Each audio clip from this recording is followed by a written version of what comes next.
तो लोगों के चेहरे में वो टेंशन आपने देखी, लोग किस तरह से जो अलग अलग काम कर रहे थे वो अपना काम छोड़ करके बस बाहर भागे हैं और खुद को सबसे पहले सुरक्षित और सेफ करने की कोशिश की गई है।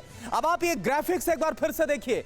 आधी रात को जो भूकंप आया, कहां पर इसका एपिसेंटर था? जो इस वक्त आपको ब्लिंक करती हुई जगह नजर आ रही है वो जगह है जहां पर भूकंप आया। ये जगह है नेपाल का कालूखेती, जहां पर 6.3 की तीव्रता के साथ भूकंप के जोरदार झटके महसूस किए गए। यह आप देखिए एक बार फिर से, भूकंप का एपिसेंटर यही था जहां पर तीव्रता अच्छी खासी तीव्रता थी, जहां पर बहुत तेज झटके महसूस किए गए।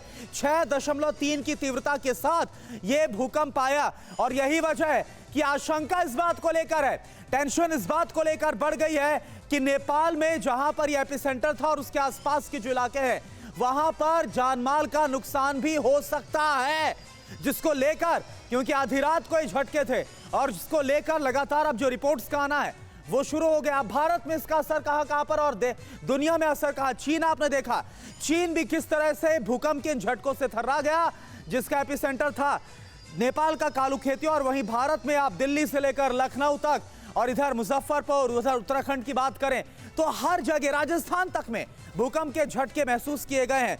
रुपेश का हम रुख कर रहे हैं और रुपेश के साथ साथ आपको देहरादून से किशोर रावत नजर आ रहे हैं।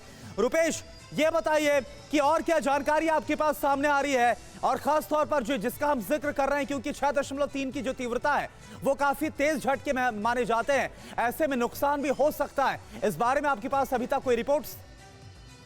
देखिए, अभी तक नुकसान की कोई रिपोर्ट तो नहीं आई है, लेकिन सुबह सुबह लोग एक दूसरे को फोन करते हुए और खास करके दिल्ली में या फिर नेपाल की सीमा से जहां जहां उनके रिश्तेदार, उनके घर वाले रहते हैं, सबसे ज्यादा लोगों के बीच, क्योंकि उनको लग रहा था कि वो तो सुरक्षित हैं, लेकिन क्या अन्य जगहों पर जो लोग हैं क्या वो सुरक्षित हैं? खास करके नेपाल से सटा हुआ जो बिहार का जिले हैं, उन जिलों से लोग राजधानी में रहने वाले लोगों से फोन पर बातचीत करते हुए नजर आए, ताकि वो एक ये सूचना उनको मिल जाए कि उनके जो लोग हैं, उनके जो बंधु बांधव हैं, वो सभी सुरक्षित हैं। और मैं बार बार इसलिए कह रहा हूं कि 2015 का जो दहशत है वो बिहार पर अक्सर तारी रहता है, खास करके तब जब लोगों को ये पता चलता है कि ये भूकंप है, भूकंप का जो एपी सेंटर है वो नेपाल है। क्योंकि नेपाल में अक्सर भूकंप आते रहता है और नेपाल में जब भी बड़ा भूकंप आता है तो उसके बाद नेपाल के अलावा जो सबसे ज्यादा जो प्रभावित होता है वो भारत का बिहार है। अच्छा रुपेश, ये बताइए झटके के बाद क्या किसी तरह से आगे के लिए वार्निंग कोई जारी की गई है,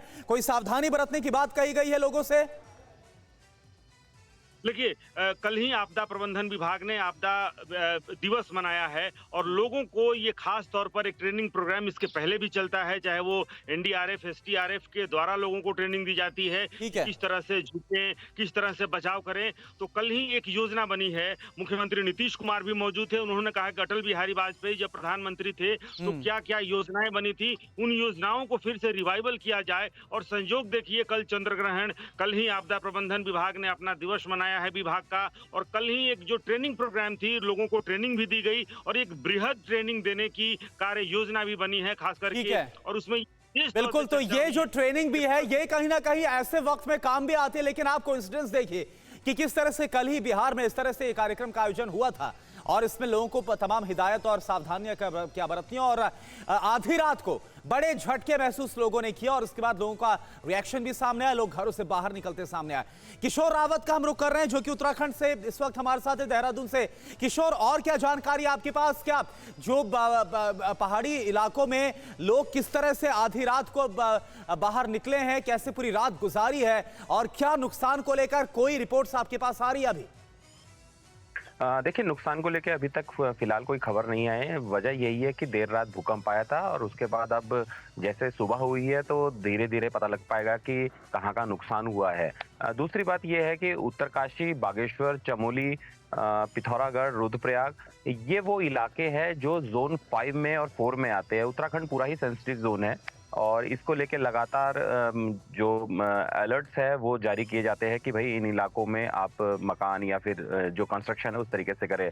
लेकिन बहरहाल जो नेपाल से सटे, क्योंकि उत्तराखंड बिल्कुल नेपाल बॉर्डर पे है, सटा हुआ इलाका है, तो उस इलाके पे जो भूकंप आया उसका असर पूरे उत्तराखंड में है और लोग ज़रूर दहशत में हैं, क्योंकि उत्तराखंड पहले भी 2 बड़े भूकंप, जैसे कि मैंने पहले भी बताया था, उत्तरकाशी का 91 1991 का और चमोली का 1999 का भूकंप झेल चुका है। उसमें काफ़ी नुकसान हुआ था और लोगों के मन में दहशत, और लगातार जो भूकंप के पिछले दिनों लगातार जो झटके आ रहे हैं, उससे लोगों में डर ज़रूर है कि जो धरती के अंदर जो हलचल हो रही है उससे जो नुकसान है वो जी। बड़ा हो सकता है, और खासकर जब नेपाल में भूकंप आता है या फिर हिमाचल में आता है तो उसका असर सीधा उत्तराखंड पे जरूर पड़ता है।